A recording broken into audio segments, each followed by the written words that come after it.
petroglyphs, including obviously the very important image of the Ankh carved in a beautifully radiating circle, which tells us they knew about vibrational frequency and the use of energy and vibration and sound. But transportation devices, that's a tough one. That we haven't got any physical carvings evidence of yet, but the Sumerian tablets tell us about the different devices that they used. It seems that they had 3 different types of devices, transportation devices. They had terrestrial devices that they used on planet Earth to go from place to place. Then they had another device that they went from Earth to their space station, which was in orbit above planet Earth. And then they had another transportation device that went from the space station to deep space into their planet. So I guess there were probably 3 devices, which sort of makes sense to me. Was there any evidence during this time period of any kind of nuclear explosion, some kind of a blast, some kind of a war? Anything there? Down here, at this stage, no. But obviously there's the famous story of Sodom and Gomorrah. Yeah. And a lot of evidence there and just south of the sea in Israel, the Sodom and Gomorrah sites where they believe Sodom and Gomorrah were positioned. There's a lot of glass-like stone and fragments of very superheated silica that shows very distinct evidence of nuclear activity. That definitely suggests that there was some nuclear activity on planet Earth. Personally, I think the whole nuclear thing is possibly misunderstood at the same time, because on the one hand, we see they used sources of energy that were based on sound and vibrational frequency. And on the other hand, we have nuclear devices. And I'm not quite sure how the two link at this stage. There's a bit of a gap and a mismatch at the moment. You know, if you're going to use sound frequency and knowledge of the structure of matter, then why use nuclear devices when they are so destructive, not just to the people you're trying to destroy, but to yourself as well? Sure. I don't know if you know David Hatcher Childress, a guest on Coast to Coast, and he truly believes in the ancient atomic warfare theory and believes that there's been an archaeological cover-up, as he says. So yeah, I know David's work, and it's really fantastic. I'm a big fan of his work, and I agree with you. There's overwhelming evidence based on what he's discovered and many other people have written about, and there's overwhelming evidence that there was nuclear activity in ancient times. I'm just confused as to which group would have used nuclear weapons while the other group had the knowledge of vibrational frequency and energy and could have used something like a giant death ray, okay? And you don't have to go to the trouble of developing a nuclear device when you've got a giant death ray.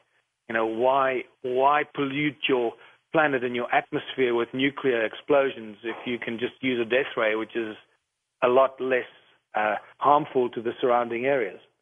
Let's go to Albuquerque. I'm sorry, go ahead. Yeah, no, that's just really my take on it. I'm a bit confused as to maybe there were different groups of beings, and in fact, the latest information I've got is that the shapeshifters or the lizard people, the reptilians who came to planet Earth from Draco, the constellation Draco, there's a lot of talk and seeming evidence of that. It seems that the reptilians went to war with the Annunaki. And I believe that the Anunnaki are not the same as the reptilians. And I think a lot of people, throw them into the same pot. I believe the Anunnaki are a completely different group of beings from the reptilians. Anunnaki seem to be coming to us from the Sirius star system and the Orion's Belt star system, which at one stage were the same star system.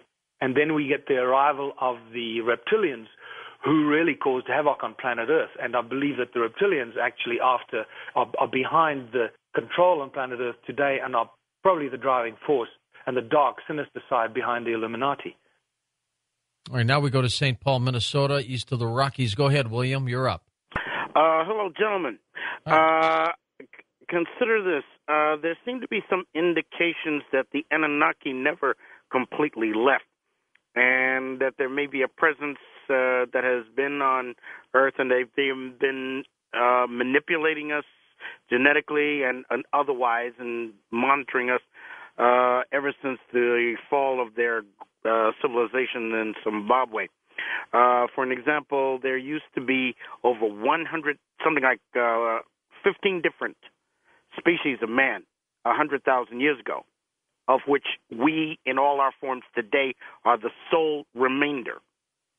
Also, they could have figured in some of these contacts with the likes of George Adamski and Howard Menger during the 50s. And as for the nuclear thing, there is a 300-mile wide dip in the ocean, in the Indian Ocean, and along the shorelines of India, the sands are heavily laced with the element thorium. So that could have had something to do with the ancient wars and possibly even the sinking of Lemuria. Well, you were talking about Atlantis before the break, David. Michael. And do you want to get into that now, or should we wait until after the break? Yeah, just briefly. I mean, I would agree with most of what your caller said. The different species on planet Earth, definitely there have been a lot. I believe that the original species was only one, the created slave species. There's one species. And after that, when the gods, the sons of the gods saw the daughters of man, they came down and started shagging them, and that's where the trouble started. Indeed. Okay, thanks, William. Appreciate your call. Let's go to you, Chase, in Dayton, Ohio. Go ahead. Yes. Hey, George and Michael. How are you guys doing? Chase. Good. I got a question. I got a question about the Egyptian pyramids, but Michael, I believe you answered it before I even got on the air about the vibrational frequencies. Yeah. I think I now believe that the Egyptians used that to set up the pyramids, and I just want to know what you think about that. All right. Yeah. Absolutely. There's a wonderful 5-episode documentary on Egypt and the pyramids, and for the life of me now forget the producer's name, and it's fantastic. I think it's called it escapes me now. But in there, these very smart geologists from the United States and archaeologists go and they show you very distinctly the 22 pyramids that surround the Giza Plateau. They show you that the internal structures of the Great Pyramid are actually a resonant device to generate energy. And I've got some beautiful photographs that actually captured the electromagnetic radiation and the frequency emitted from the Great Pyramid even today. So as a device, it still seems to emit high levels of electromagnetic radiation and frequency. So I believe the Great Pyramid was built very much like these early energy-generating devices here in South Africa as an energy device for planet Earth. All right, Michael, you stay with us. We're going to come right back with final phone calls on Coast to Coast AM. Here we go. Streamlink is available to you for just pennies a day, where you download, get podcasting, past archives, iPhone apps, and soon other apps as well. You just simply go to coasttocoastam.com and sign up for Streamlink. Back in a moment on Coast to Coast AM. And welcome back to Coast to Coast. I'm George Norrie with Michael Tellinger. Michael, as we continue talking about this incredible discovery here, when Johan Heine found what you now call Adam's calendar, was he a believer in the Anunnaki story as well? Yeah, fortunately, Johan was. Johan is an incredibly well-read and a broad-minded individual. And it was for that reason that he came to my talk on Slave Species of God. Johan actually thought I was an American author. He didn't even know I was a South African. He thought I was an American author visiting South Africa, and he thought, well, let me go and hear what this guy has to say. When he found out I was a fellow South African, he then shared all his information with me, and we started this incredible journey of discovery. And it really has been, it's just going faster and faster. It's incredible, Okay, back to the phones we go. Scott, first-time caller, Vancouver, Washington. You're on Coast to Coast, how you Scotty. doing? Good Good show tonight. Thanks. I have just a quick question.